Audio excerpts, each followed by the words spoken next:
This is Greg Penglis for Action Radio with Founding Moments, insights into our founding documents, sponsored by Santa Rosa Volunteers here in Santa Rosa County, Florida.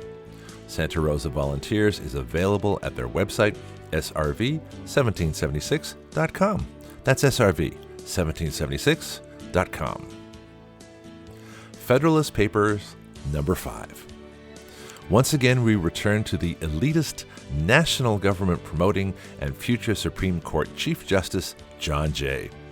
It's hard to imagine any of his court opinions were of much use, given he returns to his favorite tactic of starting with a false hypothesis, using a false comparison for evidence, and making up his predetermined conclusion with absolutely no progression of evidence to prove his case.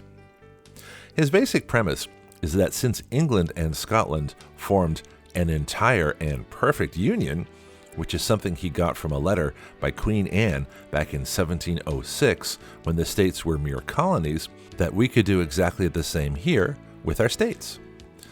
He was, in fact, modeling our oppressor to use as evidence that we can have as good a union as England and Scotland. I guess John Jay had never heard of William Wallace and the various troubles between England and Scotland over the centuries. I wonder if, like General Milley, he knew his counterpart in England.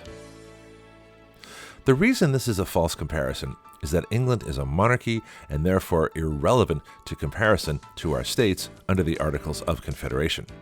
Their people aren't even citizens, they are subjects.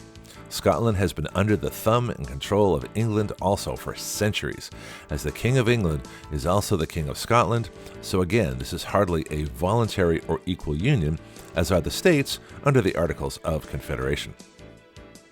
From royalcentral.co.uk comes the current title of Queen Elizabeth II, which reads, Elizabeth II, by the grace of God, of the United Kingdom of Great Britain and Northern Ireland, and of her other realms and territories, Queen, head of the Commonwealth, defender of the faith, with the style of Majesty. One has to wonder if John Jay was secretly a monarchist, and not just an elitist national government proponent. He never speaks of individual rights, and only of a strong national government with a strong national defense to defend against all enemies, real or imagined. Which brings us to the false evidence and made-up conclusion. He argues that the only way the states can defend themselves is to be under a strong national government, and that is why 3 or 4 confederacies that might form without a strong constitution would make America indefensible. And yet, the colonies, before the Articles of Confederation, threw off the oppression of the British monarchy John Jay is using in Federalist number 5 for the model for our new nation. I'm sure this did not win him converts. He repeats himself again in this paper when he writes, It was remarked in the preceding paper that weakness and divisions at home would invite dangers from abroad, and that nothing would tend more to secure us from them than union, strength, and good government within ourselves. He doesn't define or describe the 3 or 4 confederacies he tries to convince us the states will degenerate into if the Constitution is not passed. This is directly countered by the 13 individual states at the time of this paper, which were operating rather well as one confederacy. But John Jay is convinced that he can generate the fear with this bogus argument to scare people into running to a national government for safety. Does this sound familiar to anyone? Why else would he make all this stuff up? John Jay does define one of his confederacies by saying, the North is generally the region of strength, and many local circumstances render it probable that the most northern of the proposed confederacies would, at a period not very distant, be unquestionably more formidable than any of the others. This is rather prophetic and ironic that the Confederacy of the Civil War, formed under the very Constitution John Jay was arguing would prevent such confederacies. Jay writes that each confederacy would be as distinct nations, with individual treaties with foreign nations.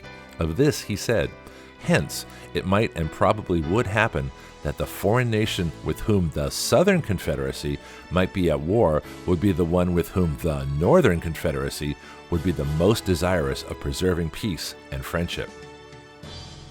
He always writes of conflict that might happen, but he never acknowledges that his fears are never realized by the states while operating under the Articles of Confederation, or that the states had a mutual support and friendship pact through the Articles, such that if one state was attacked by a foreign power, the other states would immediately rush to the defense.